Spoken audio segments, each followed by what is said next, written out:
Kalau sholatnya sudah benar, jangan pernah bertanya tentang rezeki. Nahnu narzukuka, kata Allah, kami yang akan menjamin rizkimu. Wal akibatul taqwa, karena itu akibat ketakwaan engkau kepadaku, kata Allah. Jadi kalau teman-teman sekarang pengen dibenerin rizkinya, pengen dilancarin urusannya, jaga sholat. Karena sholat itu fondasi utama. Ingat, inna awwala ma yuhasabu bihil abdu yaumal qiyamah as-sholat. Sesungguhnya perkara pertama yang akan dihisab ketika hari kiamat adalah sholat. Jika sholatnya baik, baik seluruhnya. Jika sholatnya buruk, buruk seluruhnya.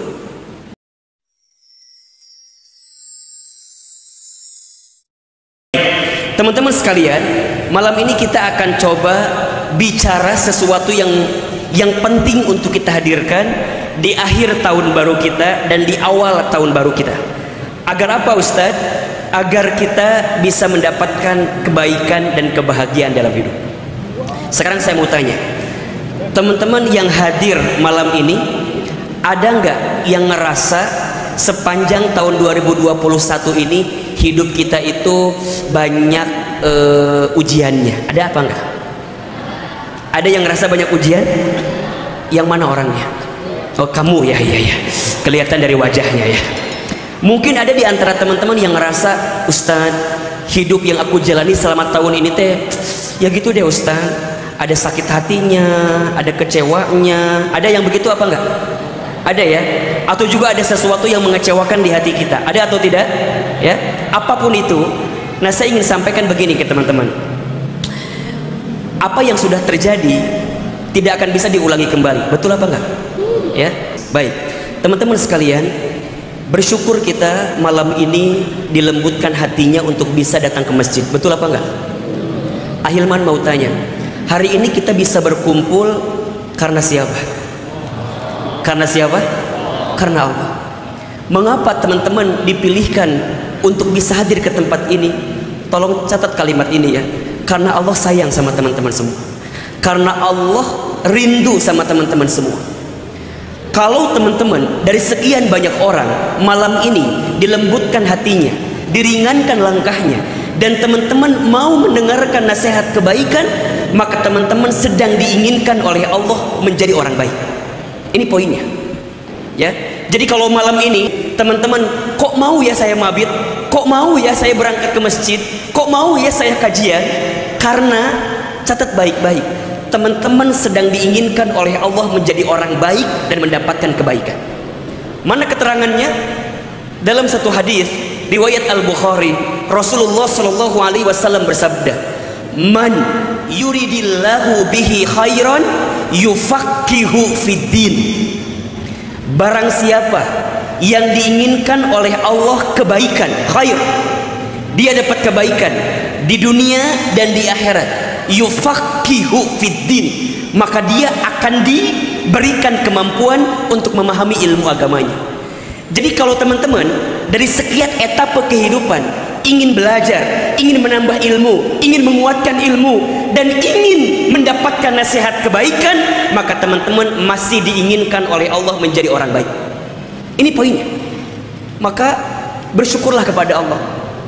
Syai kalimat alhamdulillah, terima kasih ya Allah, malam ini Engkau lembutkan hati kami, Engkau ringankan langkah kami, dan Engkau hadirkan kami di tempat ini ya Allah ya Rabbal Alamin. Maka kita berharap kepada Allah teman-teman sekalian, kita menutup akhir tahun 2021 dengan penuh kebaikan, karena kita berharap tahun 2022 kehidupan kita bisa lebih baik. Betul atau tidak? Betul atau tidak? Coba Ahilman mau tanya, siapa yang tahun depan hidup kita ingin lebih baik? Siapa? Ulangi. Angkat tangan, katakan saya ya. Siapa yang mau tahun depan hidupnya lebih baik? Siapa yang tahun depan hidupnya lebih berkah? Siapa tahun depan hidupnya ingin lebih bahagia? Teman-teman yang belum nikah ada? Yang mana orangnya? Ada yang belum nikah? Siapa yang belum nikah tahun depan calonnya udah kelihatan? Oh, sekarang belum kelihatan ya? Mudah-mudahan ini semua harapan-harapan baik kita. Kenapa? Karena semua itu berangkat dari ilmu teman-teman. Ilmu. Jadi kalau tadi Ahilman sampaikan ya, jadi kalau teman-teman sedang diinginkan oleh Allah menjadi orang baik, dan diinginkan oleh Allah mendapatkan kebaikan, maka ciri pertama yang melekat pada dirinya apa? Diberikan keinginan untuk memahami ilmu agamanya. Berarti apa? Ilmu. Karena segala sesuatu butuh ilmu, betul apa enggak? Kata Nabi, man arada dunya fa'alaihi bil ilmi. Barang siapa yang mau dunia butuh apa? Ilmu. Wa man aradal akhirah fa'alaihi bil ilmi. Barang siapa yang mau akhirat butuh apa? Ilmu. Wa man aradahuma fa'alaihima bil ilmi. Barang siapa yang mau keduanya, dunia akhirat, maka apa? Dengan ilmu. Maka jangan kaget, dalam Quran surat Al-Mujadilah ayat 11 Allah sampaikan kepada kita, yarfa'illahu alladhina amanu minkum walladhina utul ilma darajat. Apa maknanya? Yarfa'i itu fi'il mudhari'. Dalam ilmu sharaf, fi'il mudhari' itu berarti kalimatnya present tense dalam bahasa Inggris. Jadi sesuatu yang sedang akan gitu. Jadi kalau kita terjemahkan yarfa'illah, Allah sedang akan mengangkat. Siapa yang Allah angkat? Alladzina amanu minkum, orang yang beriman di antara kamu sekalian. Walladzina utul ilma, dan orang yang berilmu di antara kamu sekalian. Apa? Darajat jama'. Allah akan angkat derajatnya, angkat derajatnya, bukan satu derajat tapi beberapa derajat. Apa poinnya? Kalau teman-teman hidupnya ingin dimuliakan, kalau teman-teman hidupnya ingin diangkat derajatnya, gampang.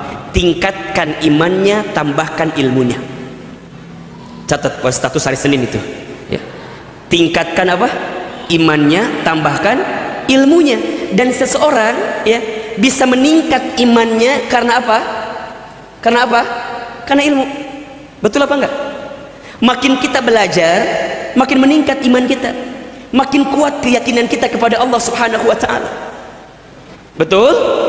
Kalau orang makin meningkat imannya, makin baik ibadahnya. Lihat.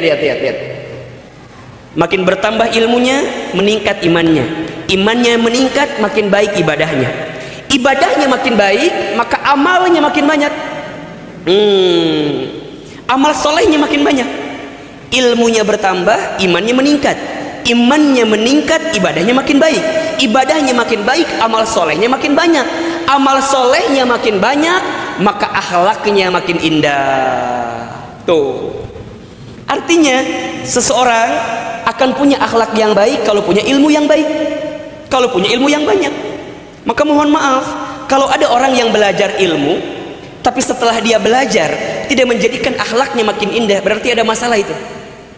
Contoh misalnya, kalau dia makin belajar tapi sesudah belajar dia malah mudah menyalahkan orang, malah tambah sombong, malah tambah merendahkan orang lain, menghina orang lain, berarti ada masalah. Karena harusnya bertambah ilmu maka bertambah indah akhlaknya, makin rendah hati, tidak sombong, tidak ujub, tidak takabur, tidak mudah merendahkan orang lain. Kenapa?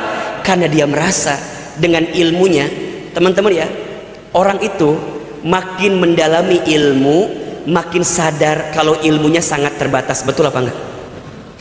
Teman-teman makin rajin ngaji, makin ngerasa kalau ilmu kita nggak ada apa-apanya. Maka malam ini teman-teman datang ke tempat ini, diberikan kemudahan di sini.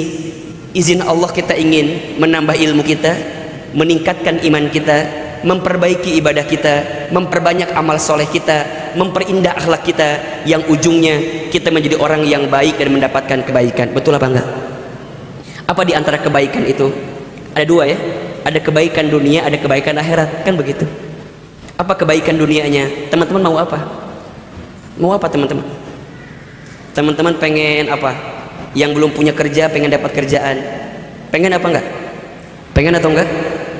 Gimana caranya? Ini, tambahkan ilmu, tingkatkan iman, perbaiki ibadah, perbanyak amal, perindah akhlak, dapat kerjaan itu.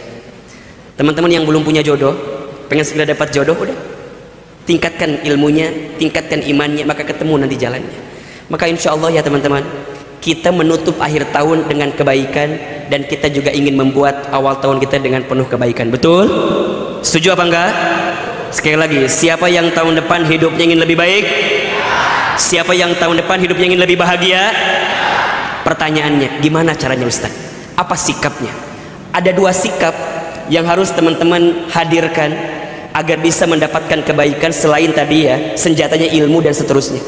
Apa di antara dua sikap itu? Yang pertama, sikapnya adalah muhasabah. Apa yang pertama? Tolong jawab, apa yang pertama? Muhasabah. Tolong yang kencang, apa yang pertama? Oke. Ustadz, apa itu muhasabah? Di akhir tahun ini kita harus banyak bermuhasabah. Apa itu muhasabah? Muhasabah itu artinya menghitung-hitung, mengingat-ingat, dan mengevaluasi diri apa yang sudah kita lakukan kemarin untuk hari esok. Itu muhasabah. Perintah muhasabah ini disebutkan dalam Quran surat Al-Hasr ke-59 ayat 18. Jadi perintah muhasabah itu langsung diperintahkan oleh siapa? Oleh Allah kepada kita. Suratnya surat apa? Al-Hasr ayat 18. Yang bawa Quran, buka Qurannya. Yang bawa handphone, ada Al-Qurannya, dibuka. Coba kita bedah sedikit demi sedikit. Ya? Sudah ketemu atau belum? Ahilman lihat teman-teman, Al-Qurannya di luar kepala semua ini. Di luar maksudnya gitu ya. Ayo, sudah ketemu atau belum? Surat Al-Hasr, surat ke-59 ayat 18. Ya. Apa kata Allah? A'udzubillahi minasyaitonirrajim. Bismillahirrahmanirrahim. Ya ayyuhalladzina amanu taqullaha. Wahai orang-orang yang beriman, bertakwalah kalian kepada Allah. Wal tangzur nafsum ma qaddamat lighad. Dan perhatikanlah apa yang kamu lakukan kemarin, ma qaddamat lighad, untuk hari esok. Ada perintahnya atau tidak? Ada perintahnya? Yang disapa siapa di situ? Yang disapa siapa? Orang beriman. Dan orang siapa lagi? Orang bertakwa. Jadi kalau teman-teman merasa beriman, kalau teman-teman merasa bertakwa, ketika ada panggilan ya ayyuhalladzina amanu taqullah, wahai orang beriman, bertakwalah kalian kepada Allah, maka di antara sikapnya apa? Wal tangzur nafsum ma qaddamat lighad. Perhatikanlah apa yang kamu lakukan untuk hari esok. Pertanyaannya, Ustadz, hari esok itu maknanya apa? Boleh jadi ada dua maknanya. Makna pertama, hari esok yang kelihatan oleh kita. Berarti kalau sekarang 2021, berarti besok berapa? 2022, itu yang kelihatan. Tapi yang dimaksud lighad di sana adalah kehidupan pasca kehidupan dunia yang kita jalani. Artinya apa? Berarti kehidupan dunia ini bukan akhir kehidupan kita. Betul apa betul? Betul apa betul? Berarti setelah kehidupan dunia masih ada kehidupan atau tidak? Masih panjang atau tidak? Masih sangat panjang.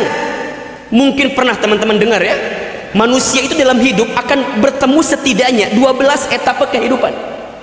12. Kalau kita gambarkan di sini misalnya, perhatikan ya. Yang pertama, manusia akan ketemu dengan alam ruh namanya. Apa yang pertama? Ruh.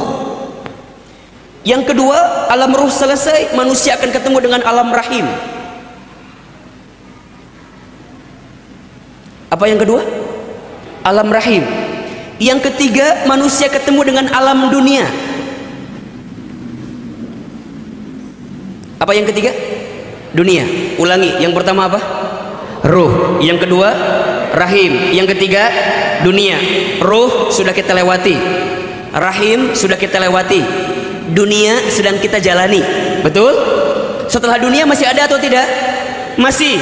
Setelah dunia manusia ketemu dengan ujung kehidupan dunia. Namanya apa? Kematian. Kita semua pasti mau tidak mau, suka tidak suka, pasti akan mati. Betul apa betul? Yakin akan mati? Yakin. Ini kan dari wajahnya hampir sama semua. Wajah-wajah camat semua. Apa itu camat? Calon mati. Cuman kita nggak tahu waktunya. Bisa jadi teman-teman duluan, Ahilman belakangan. Bisa.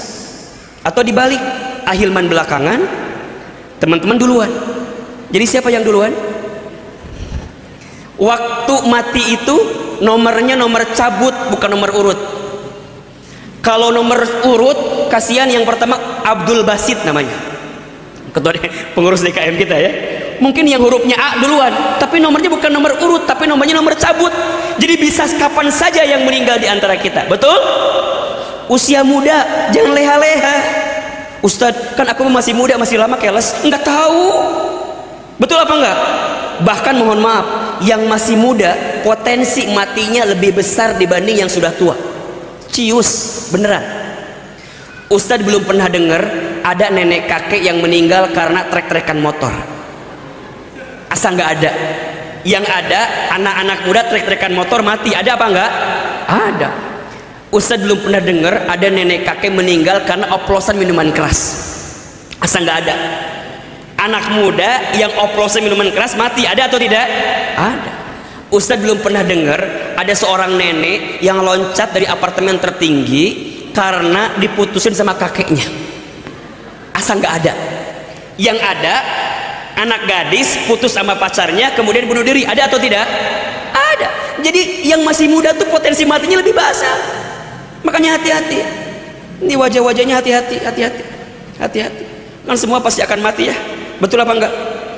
Orang kaya mati, orang miskin, raja-raja, rakyat biasa, yang duduk, yang berdiri, wafat gitu. Mati.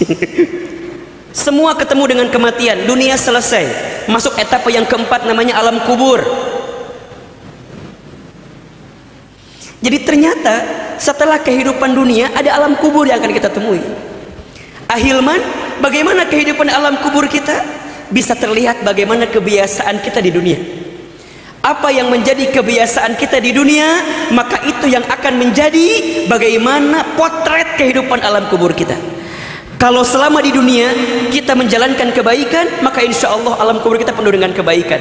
Terang cahaya kuburnya, lapang kuburnya, wangi badannya. Karena apa? Karena kebaikan yang dia lakukan. Maka seseorang mati, yang akan ikut berapa? 3 yang akan ikut kan? Ahluhu, wa maluhu, wa amaluhu. Yang akan ikut kepada orang yang mati 3: keluarganya, hartanya, amalnya. Yang 2 balik lagi, yang 1 ikut ke dalam. Yang 2 balik apa Ustadz? Yang balik keluarganya pasti balik. Betul? Harta balik. Ada orang yang punya mobil bagus, kira-kira dikubur sama mobilnya apa tidak? Enggak, mobilnya cuma nganterin sampai depan gerbang kuburannya aja.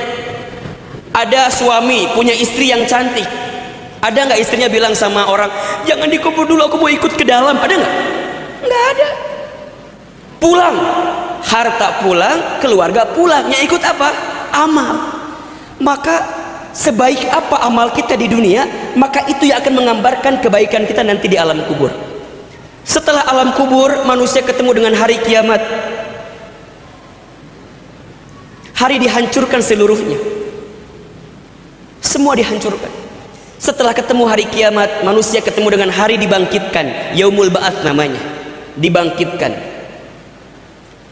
Setelah dibangkitkan, manusia dikumpulkan, yaumul mahsyar namanya.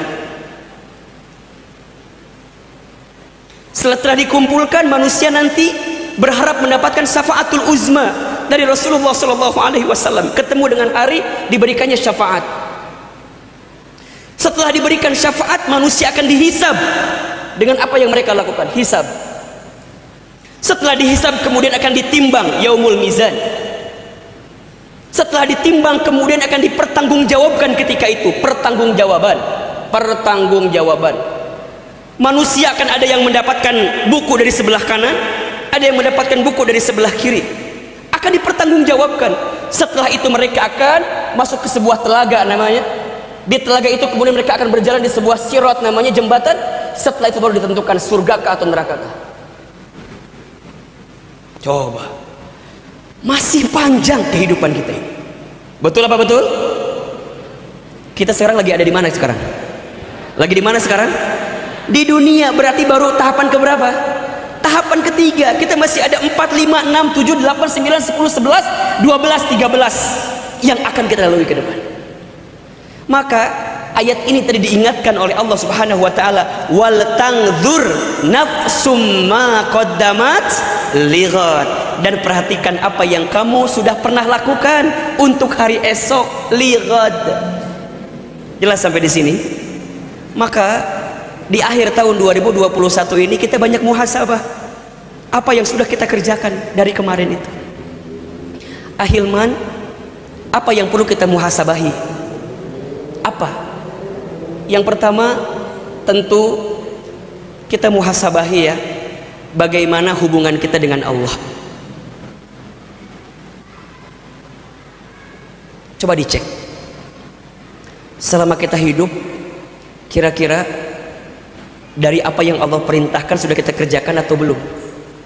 Kemudian dari apa yang Allah larang sudah kita tinggalkan atau belum? Tuh, Ustadz, yang diperintahkan apa saja? Ada yang sifatnya wajib, ada yang sifatnya sunnah. Yang wajib misalnya yang rukun Islam deh, coba diperhatikan. Bagaimana syahadat kita, sholat kita, sholat nih teman-teman, sholat. Kira-kira sepanjang tahun ini, sholat kita kayak gimana itu? Kalau hidup kita mau baik, perbaiki sholat kita. Karena setiap kebaikan itu akan dimulai sebagaimana kita bisa memperbaiki sholat kita. Makin baik sholatnya, makin baik kehidupannya. Catat ini ya, makin baik sholatnya, makin baik kehidupannya. Bahkan urusan rezeki ya, urusan rezeki, ternyata kualitas rezeki kita itu berbanding lurus dengan kualitas sholat kita. Keterangannya ada di surat Toha ayat 132. Surat apa? Toha ayat berapa? 132. Kualitas sholat kita menentukan kualitas rezeki kita. Mana ayatnya Ustaz? Wa'mur ahlaka bis sholat, dan perintahkanlah keluargamu untuk sholat. Wastabir alaiha, dan bersabar-sabarlah dalam sholat itu. La nas'aluka rizqan, kalau sholatnya sudah benar, jangan pernah bertanya tentang rezeki. Nahnu narzukuka, kata Allah, kami yang akan menjamin rizkimu. Wal akibatu littaqwa, karena itu akibat ketakwaan engkau kepadaku, kata Allah. Jadi kalau teman-teman sekarang pengen dibenerin rizkinya, pengen dilancarin urusannya, jaga sholat. Karena sholat itu fondasi utama. Ingat, inna awwala ma yuhasabu bihil abdu yaumal qiyamah as-sholat. Sesungguhnya perkara pertama yang akan dihisab ketika hari kiamat adalah sholat. Jika sholatnya baik, baik seluruhnya. Jika sholatnya buruk, buruk seluruhnya. Makanya teman-teman akhwat, kalau antum cari calon suami, nggak usah yang susah-susah. Minta aja sama Allah, ya Allah, hamba pengen punya suami yang soleh, pinter, kaya, ganteng. Udah itu aja, nggak usah banyak-banyak. Apa tadi mintanya? Soleh, kaya, pinter, ganteng. Udah, minta itu aja. Jelas tidak? Jadi kalau minta suami, minta yang seperti apa? Soleh, kaya, pinter, ganteng. Dah itu aja. Dah itu aja. Minimal ya Allah kayak Ustadz Hilman aja. Minimal ini mahnya minimal. Antum juga sama ikhwan. Kalau minta calon istri ya yang belum nikah ya, nggak usah yang minta macam-macam. Minta aja istri yang wajahnya cantik, badannya juga bagus. Minta yang cantik ya. Syukur-syukur anak satu-satunya, orang tuanya udah tua, punya penyakit jantung ya, hartanya di mana-mana ya. Minta yang begitu-gitu aja ya. Minta yang soleh. Apa ciri kesolehan yang paling gampang? Orang yang jaga sholat. Akhwat, antum cari ya ikhwan yang pandai menjaga sholat. Sholat aja dijaga, apalagi kamu gitu. Serius. Kalau dia nggak bisa jaga sholat, sholat aja dia tinggalkan, apalagi kamu. Maka jaga yang senantiasa orang yang pandai menjaga sholat. Terus yang kedua, kalau antum cari ikhwan yang kalau ngaji tidak duduk nyender ke tembok. Ya. Kenapa Ustadz? Karena yang nyender ke tembok itu tidak pantas dijadikan sandaran. Karena dia aja sibuk nyari sandaran. Bagaimana mungkin dia bisa jadi sandaran? Orang duduk juga nyender. Dan gak usah pindah, biasa aja kali. Gak usah tiba-tiba jadi nggak geser gitu, biasa weh gitu. Iya benar. Ya. Kenapa Ustadz? Bener. Akhwat, antum itu pasti butuh sandaran, bener apa enggak? Makanya coba dilihat kenapa perempuan itu kalau foto pasti miring. Makin miring. Coba kenapa coba? Kenapa ya? Dipikir-pikir kenapa perempuan tuh kalau foto pasti miring? Karena dia butuh sandaran. Serius. Maka nanti akhwat cari laki-laki yang bisa jadi tulang punggung, bukan jadi tulang rusuk. Apalagi jadi tulang lunak, jangan ya. Harus jadi tulang punggung, bukan tulang rusuk, apalagi tulang. Jadi cari yang begitu tuh. Dan di mana pondasinya? Sholat. Jaga sholat. Engkau menjaga sholat, maka Allah jaga kehidupan. Maka ayo muhasabahi teman-teman, kira-kira gimana sholat kita? Sudahkah kita menjaganya? Sudahkah kita benar-benar komitmen dengan waktunya? Hati-hati. Ustadz, gimana sholat yang terbaik itu? As-sholatu ala waktiha. Sholat di awal waktu, itu yang terbaik. Di antara amal yang dicintai oleh Allah adalah apa? Sholat di awal waktu. Beda ya. Ada tepat waktu, ada awal waktu, itu beda. Ada tepat waktu, ada awal waktu, itu beda. Kalau tepat waktu itu masih ada waktu untuk sholat, itu tepat waktu. Tapi kalau awal waktu azan berkumandang, dia sudah standby untuk melaksanakan sholat. Contoh, sholat zuhur jam 2 siang, masih boleh atau tidak? Masih boleh. Waktunya tepat atau tidak? Tepat, masih ada. Tapi di awal atau bukan? Bukan. Jelas kira-kira? Nah, Allah suka kepada orang yang memastikan sholat di awal waktu. Barang siapa yang suka mengakhirkan sholat, maka jangan kaget kalau banyak sesuatu yang diakhirkan dalam hidupnya. Rizkinya meleset, kerjaannya meleset, gitu loh. Kurang beruntung. Kadang-kadang pernah nggak teman-teman ngalamin gini? Teman-teman lagi bisnis, tinggal deal gitu, tiba-tiba cet, meleset. Pernah nggak kayak gitu? Pernah nggak? Evaluasi. Mungkin ada masalah di sholat kita. Teman-teman ikutan tes kerjaan, misalnya tesnya 7 tahapan. Tahap 1 lolos, 2 lolos, 3 lolos, sampai tahapan ke-6 cet, tinggal dikit lagi, ngegicel, nggak dapat.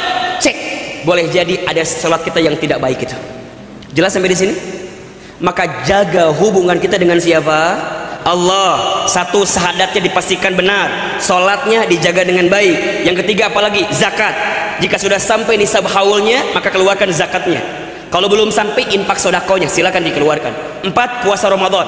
Allahu Akbar. Tidak terasa, kurang lebih kalau tidak salah 93 hari lagi kita bertemu dengan bulan suci Ramadan.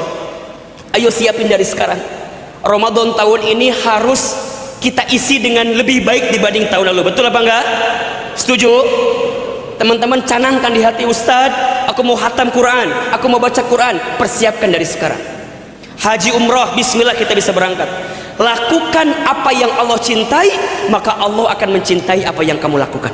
Ini poinnya. Lakukan apa yang Allah cintai, maka Allah akan mencintai apa yang kamu lakukan. Barang siapa yang mengistimewakan Allah dalam hidupnya, maka Allah akan istimewakan kehidupannya. Yang wajib sudah, naikin yang sunnah. Apa di antara contohnya? Kalau Ahilman boleh kasih amalan. Kalau teman-teman ingin mendapatkan kemuliaan dan kebaikan, jangan pernah tinggalkan sholat tahajud. Sholat tahajud itu kunci kemuliaan seorang mukmin. Teman-teman jaga tahajud, maka akan datang kebaikan dalam hidup teman-teman. Ayo, bangun di sepertiga malam, dirikan sholat tahajud. Allah akan berikan kebaikan sama teman-teman. Barang siapa yang bangun di sepertiga malam, kemudian dia dirikan sholat tahajud, yang banyak dosa, dia minta ampun, Allah ampuni dosanya. Yang punya hajat, dia minta sama Allah, Allah cukupi hajatnya. Apa yang kamu minta, maka akan diukur seberapa hebat kamu tahajud. Jadi kalau teman-teman punya keinginan, tapi tidak dibuktikan dengan sholat tahajud, berarti kita masih belum serius menginginkan keinginan itu. Ahilman ulangi. Kalau teman-teman punya keinginan, tapi keinginan itu tak dibarengi dengan tahajud kita, berarti kita masih belum serius menginginkan keinginan itu. Ayo tahajud. Kemudian apa Ustadz? Setelah tahajud, nunggu ke subuh, perbanyak istighfar.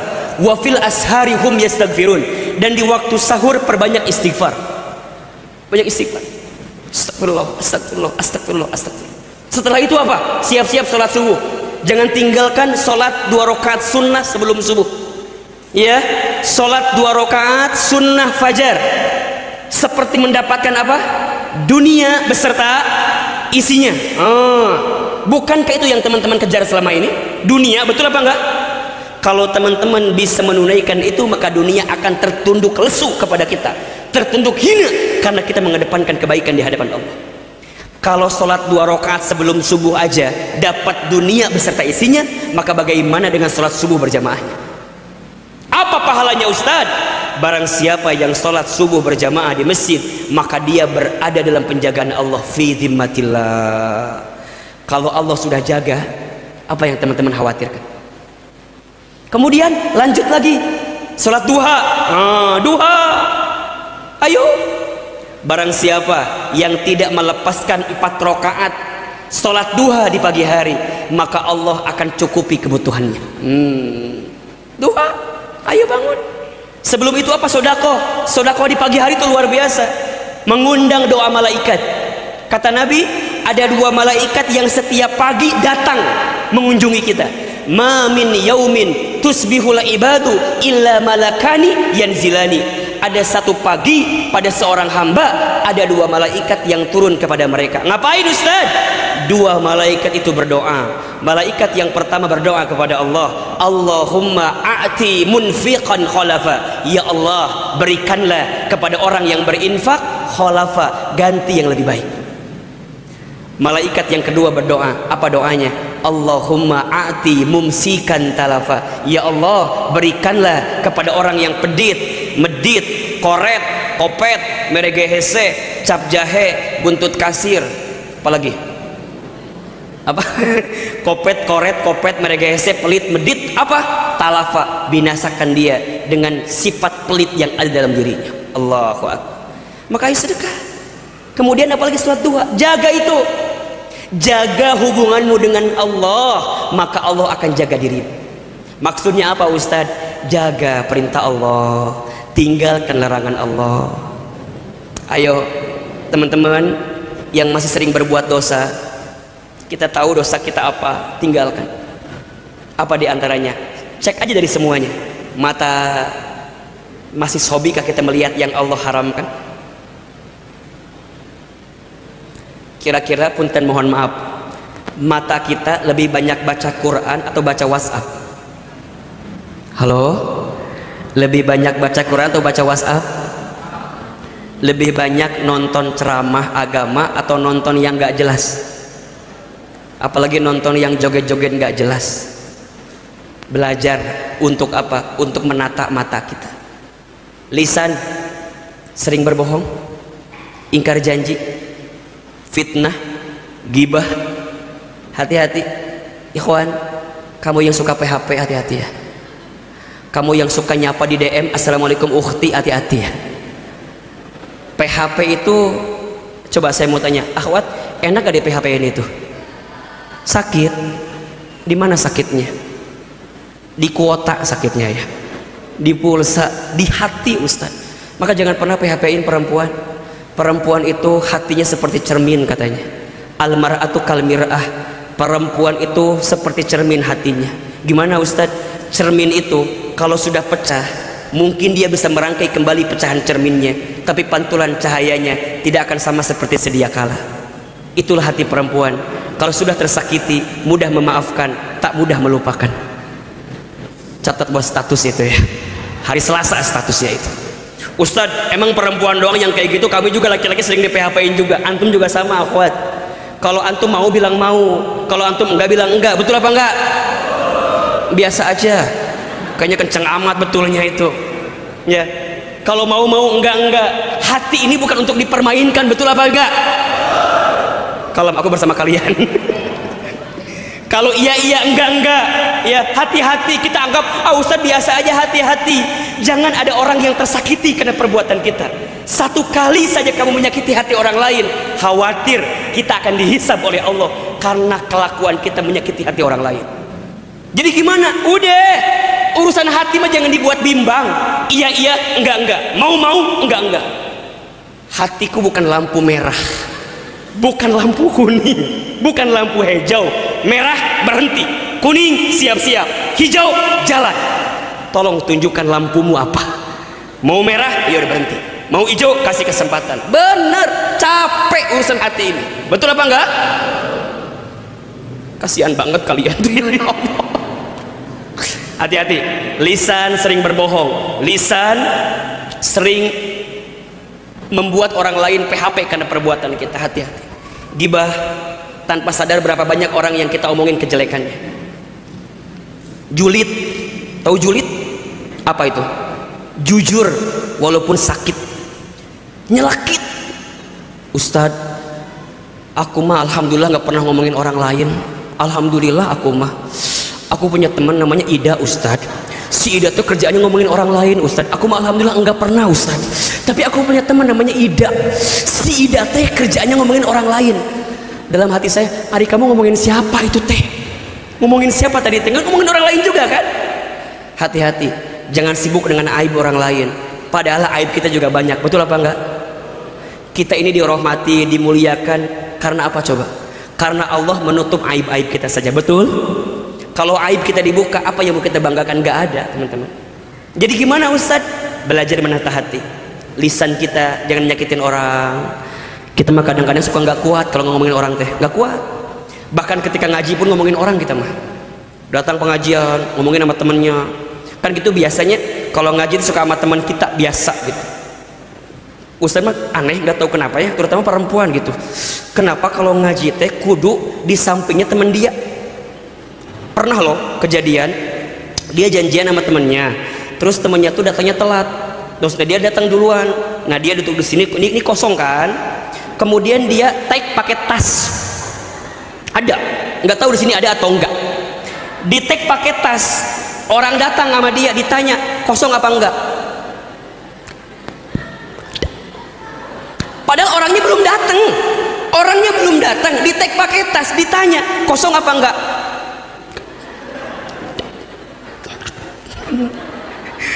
Enggak ada temen aku padahal kosong.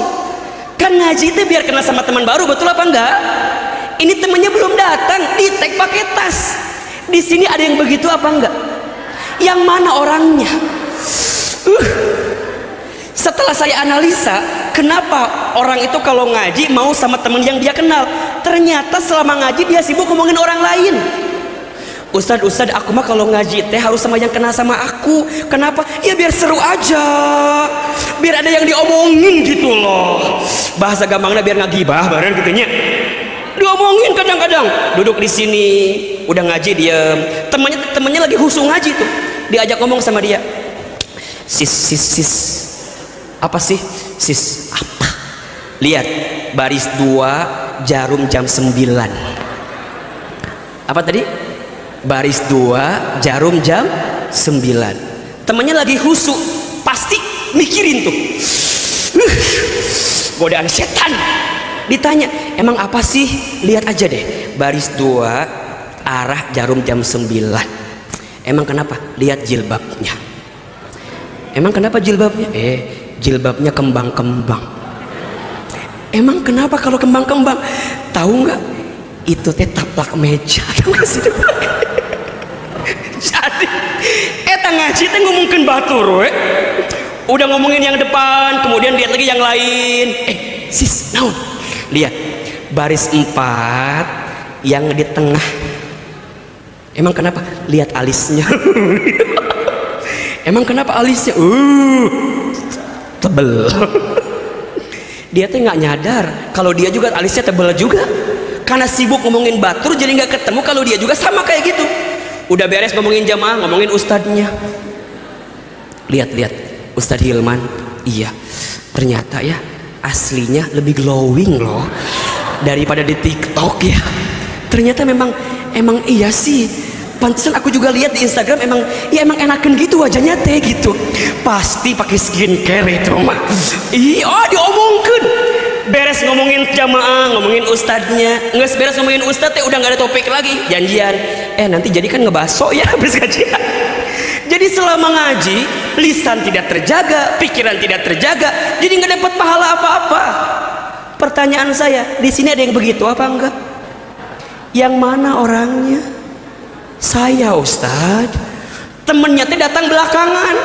Ternyata ditanya sama temennya, kamu jadi ngaji apa enggak? Jadi, aku telat. Kamu di mana sekarang? Aku pas deket pintu banget. Kok boleh kau milih di situ biar cepet keluar? Gitu. Janjian lagi. Ayolah, muhasabah ya deh.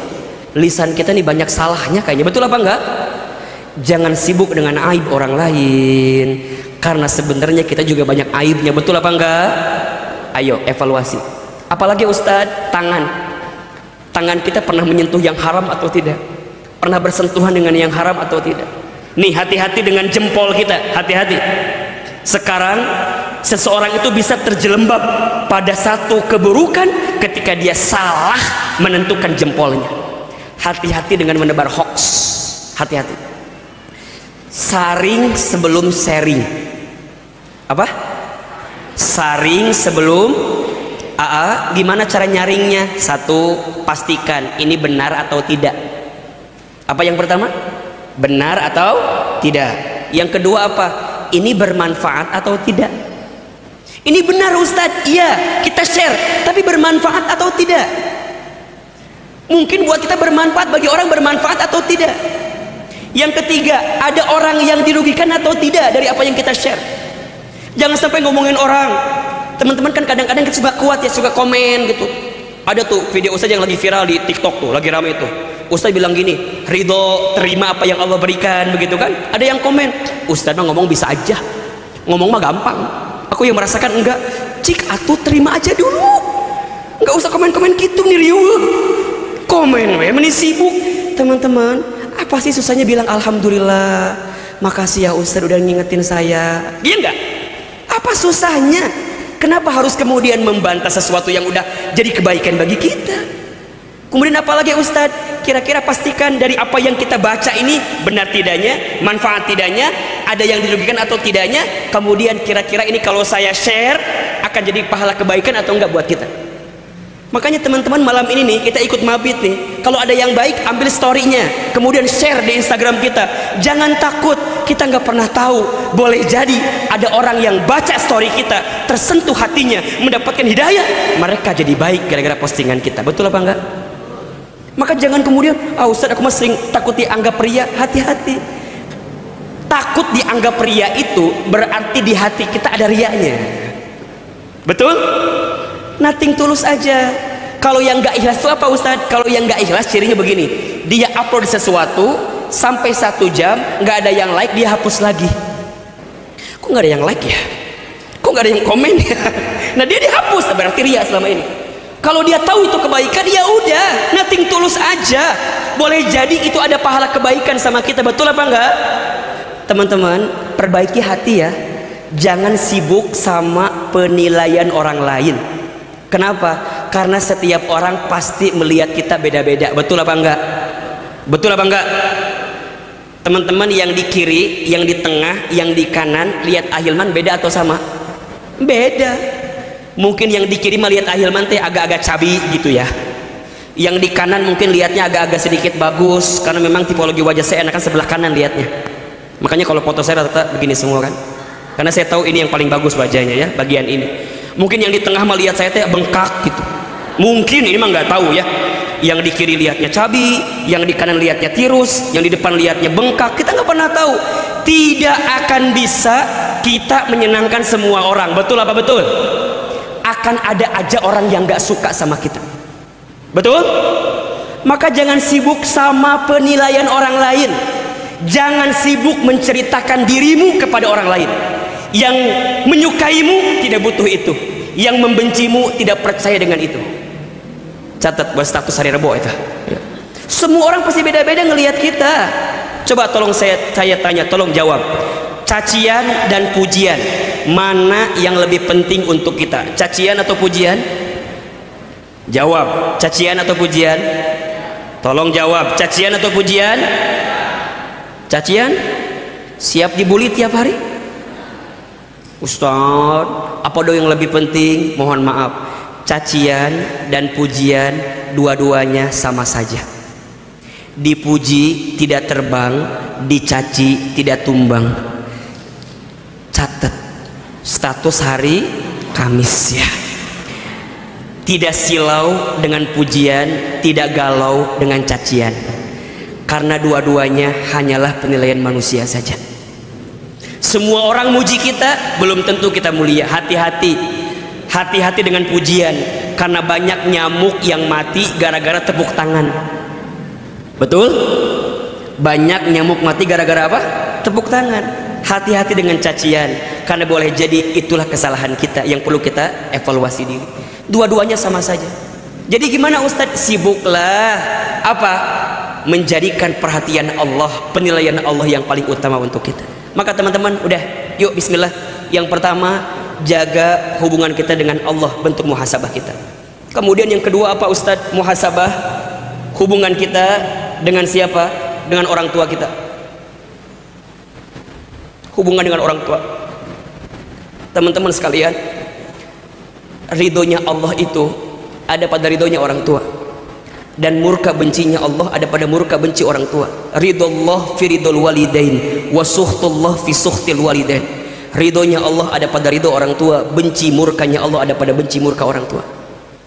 Ahilman berpesan kepada teman-teman ya, kalau kita mau sukses, kalau kita mau berhasil, jaga hubungan kita dengan orang tua kita. Muliakan orang tua kita, maka Allah akan muliakan hidup kita. Bahagiakan orang tua kita, maka Allah akan bahagiakan kehidupan kita, terutama ibu kita. Satu kali sahabat bertanya kepada Rasulullah, ya Rasulullah, kepada siapakah aku harus berbuat baik? Rasul menjawab, ummuka, kepada ibumu. Summa ummuka, kepada ibumu. Kemudian ummuka, kepada ibumu. Summa abuka, kemudian kepada bapakmu. Ibu disebutkan 3 kali. Kenapa Ustaz? Karena ada pengorbanan ibu yang begitu besar kepada kita. Ada 5 air yang dikeluarkan oleh seorang ibu untuk anaknya, dan seorang anak tidak akan bisa membalas air itu. Ada berapa? 5. Yang pertama, air ketuban saat ibu mengandung anaknya. Yang kedua, air darah saat ibu melahirkan anaknya. Yang ketiga, air susu saat ibu menyusui anaknya. Yang keempat, air keringat saat ibu merawat membesarkan anaknya. Yang kelima, air mata saat ibu menangis mendoakan anaknya. Ada berapa? Ada berapa? Yang pertama, air ketuban saat ibu mengandung anaknya. Yang kedua, air darah saat ibu melahirkan anaknya. Yang ketiga, air susu saat ibu menyusui anaknya. Yang keempat, air keringat saat ibu membesarkan merawat anaknya. Yang kelima, air mata saat ibu mendoakan anaknya. Teman-teman, kalau sekarang teman-teman nanya sama Ahilman bisa sukses misalnya ya, bisa sekolah sampai sekarang sedang S3, bisa tampil di televisi, bisa jadi seorang dai. Bukan hebat saya, tapi karena doa ibu saya yang hebat. Saya masih ingat sekali ya, kalau boleh sedikit saya cerita. Ahilman tuh waktu kecil nakalnya luar biasa, nakal banget. Tapi ibu saya tidak pernah berkata-kata buruk tentang saya. Kata ibu saya, nanti mama doain ya, Iman jadi ustad, katanya. Ustad. Saya bilang, gimana caranya saya membangor gini, nakal gini? Kata ibu saya, aminkan saja. Singkat cerita, saya masuk ke pesantren, saya belajar di pesantren. Di saat itu ayah saya meninggal, ibu saya tinggal sendiri. Kemudian ibu saya mengurus membesarkan saya sendirian, single parent. Sampai kemudian ibu saya sakit stroke. Jadi kalau makan harus disuapin. Kebiasaan ibu saya, kalau pagi-pagi sambil sarapan itu nonton ceramah ustadz-ustadz di TV. Satu kali saya pulang dari pesantren lagi libur, saya nyuapin ibu saya. Ketika itu sambil sarapan saya suapin ibu saya. Apa kata ibu saya? Iman, nanti mama bakal nonton Iman ceramah di TV ya, kayak ustadz itu. Terus saya bilang, kayaknya nggak mungkin mah, kita orang kampung, kita orang desa, kita orang miskin, nggak mungkin. Saya asli orang Garut, orang daerah. Untuk ke Jakarta aja nggak pernah kebayang gitu. Tapi kata ibu saya apa? Aminkan saja, aminkan saja. Ibu saya pernah lihat iklan pakai bahasa Inggris. Kata ibu saya, nanti Iman bakal sekolah pakai bahasa Inggris. Maksudnya apa? Ke luar negeri mungkin. Saya bilang, gimana caranya mah? Aminkan saja. Ibu saya pernah dapat kado dari orang yang pulang haji umroh, sejadah gambarnya Ka'bah. Saya perhatikan ibu saya kalau habis sholat suka baca talbiyah. Labbaik Allahumma labbaik, labbaik la syarika laka labbaik, innal hamda wan ni'mata lak wal mulka la syarika lak, innal hamda wan ni'mata lak wal mulka la syarika lak. Saya dengarkan ibu saya suka baca talbiyah. Kemudian saya tanya ibu saya, Mama tuh kenapa kalau habis sholat suka baca talbiyah? Kata ibu saya, Iman, Mama ingin sekali berangkat ke Baitullah. Mama doain ya, Iman bisa bolak-balik ke Baitullah. Teman-teman sekalian, izin Allah, apa yang pernah ibu saya ucapkan saat ini kejadian semua. Ibu saya pernah bilang, nanti Mama nonton Iman ceramah di TV. Izin Allah, Allah berikan kesempatan itu. Tapi saya sedih karena ibu saya belum sempat nonton saya ceramah di TV, karena Allah telah panggil usia ibu saya lebih duluan. Sebelum pandemi kita bisa berangkat haji dan umroh dengan izin Allah, karena kita pembimbing haji dan umroh di beberapa tour and travel. Tapi tangan saya belum sempat menggenggam tangan orang tua saya, ibu saya, untuk bisa berangkat ke Baitullah. Saya bisa dapat kesempatan sekolah ke Amerika, ke Kanada, ke Jepang, bisa dapat safari dakwah di sana, bisa dapat exchange student ke Jepang. Izin Allah. Tapi ibu saya nggak pernah tahu kalau anaknya pernah berangkat ke sana. Tapi kalau boleh ditanya, apa yang mengantarkan ini semua? Tentu ini semua izin Allah. Tapi kalau boleh saya jawab, bukan hebatnya saya, tapi hebatnya ibu saya, hebatnya doa orang tua saya. Maka di akhir tahun ini saya mengajak teman-teman muhasabah hubungan kita sama orang tua kita. Pulang dari sini nanti, tahun depan nggak boleh kita nyakitin hati orang tua lagi, nggak boleh kita membantah orang tua lagi, nggak boleh kita mengangkat suara lebih tinggi dibanding orang tua itu. Hati-hati ya, kalau belum bisa membahagiakannya, maka jangan pernah menyakitinya. Karena satu kali saja kita menyakiti hati orang tua, maka akan ada kekecewaan yang datang dalam kehidupan kita. Kalau sudah tidak ada, teman-teman akan kehilangan sedalam-dalamnya perasaan itu. Maka pesan saya, ayo banyak muhasabah, perbaiki diri. Masa hidup kita mau kayak gini-gini aja? Kita mau berubah, betul apa enggak? Mau berubah atau tidak? Mau berubah atau tidak? Mau berubah atau tidak? Belajar berubah. Yang pertama, jaga hubungan kita dengan Allah. Dan yang kedua, jaga hubungan kita dengan orang tua kita. Itu kunci kebaikan kita. Makin teman-teman jaga kebaikan itu, maka Allah akan jaga kebaikan bagi teman-teman sekali. Setelah itu, nanti bab di sini akan ketemu dengan apa? Sikap untuk memperbaiki diri. Jadi yang pertama sikapnya muhasabah, sikap yang kedua memperbaiki diri. Insya Allah mudah-mudahan kita bisa ketemu lagi. Masih panjang sebenarnya yang mau Ahilman sampaikan, tapi karena waktu mohon maaf kita tidak bisa panjang, karena setelah ini masih ada yang lain. Pesan Ahilman, perbaiki hati kita, lembutkan hati kita, jangan pernah berhenti berbuat baik, terus berbuat baik ya. Kenapa? Karena rahmat Allah itu sangat dekat dengan orang yang berbuat baik. Inna rahmatallah qaribum minal muhsinin. Sesungguhnya rahmat Allah sangat dekat dengan orang yang senantiasa berbuat baik. Terima kasih banyak, mudah-mudahan bermanfaat. Tetap semangat menjalani hari-hari kita ke depan. Semoga bisa ketemu lagi. Mau gak ketemu lagi sama Ahilman? Mau atau enggak? Saya mau tanya, kalau kita bikin kajian bulanan di sini, mau apa enggak? Serius? Mau datang? Mau ngajak yang lain? Insya Allah ya. Semoga tahun depan ada kesempatan kita bisa belajar hati di sini, belajar menata rasa di sini, dan kita bisa mendapatkan kebaikan dari apa yang kita lakukan.